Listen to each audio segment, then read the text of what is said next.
I'm Abdulrahman Gazzaz from Bricklab, and we have been working on this piece together as a collaboration. I'm Giulio Masotti from Mammafotogramma, based in Italy. And as Abdulrahman said, yes, we did work on this piece together. It was a collaboration, Italy and Saudi, and you can see the result behind us. I'm Turki Gazzaz, part of Bricklab as well. Also part of the Mammafotogramma Bricklab team. I think it's our second collaboration working together now, and it's been great. Yeah, and I'm Stefano Marcinkiewicz, also part of Mammafotogramma.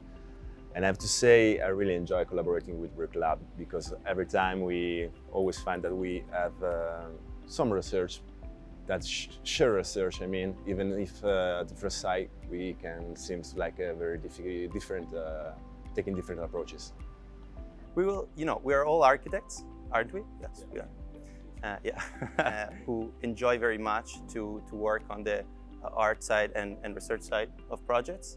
So I think that this is a very interesting melting pot of reasons, narratives, and interpretations about this work. But for me personally, everything started with the relations with the architecture around us, which Bricklab has designed.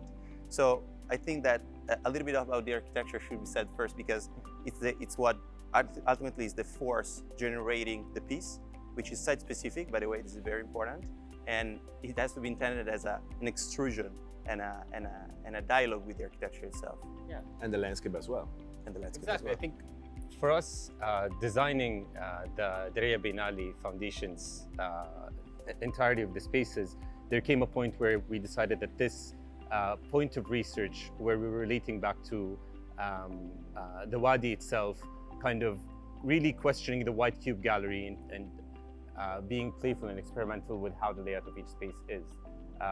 And then came on the idea of us collaborating with Mammafotogramma to kind of get a different perspective on the architecture. So in a way, it was really driven through multiple virtual site visits with the guys through the process of the building until we pinpointed the location of where we wanted it to be to interact with the surrounding context.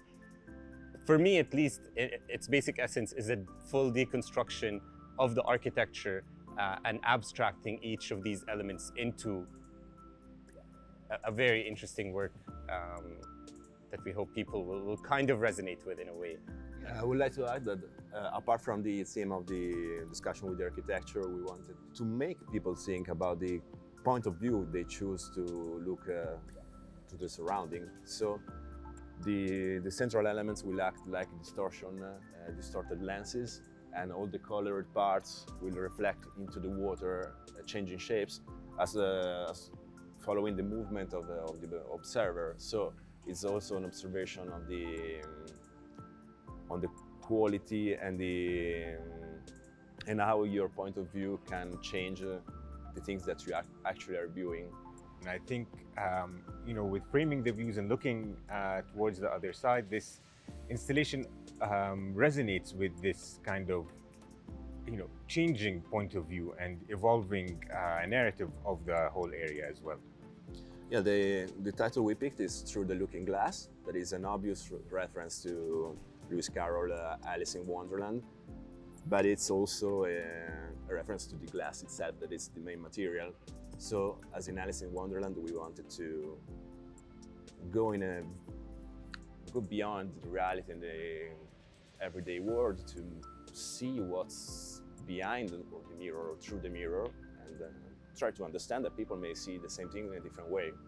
It's very important, as Stefano was saying, that you can see the installation from very many different sides, and every time you will come back, it will be always different because it's in direct relationship with the outside and the light that comes in.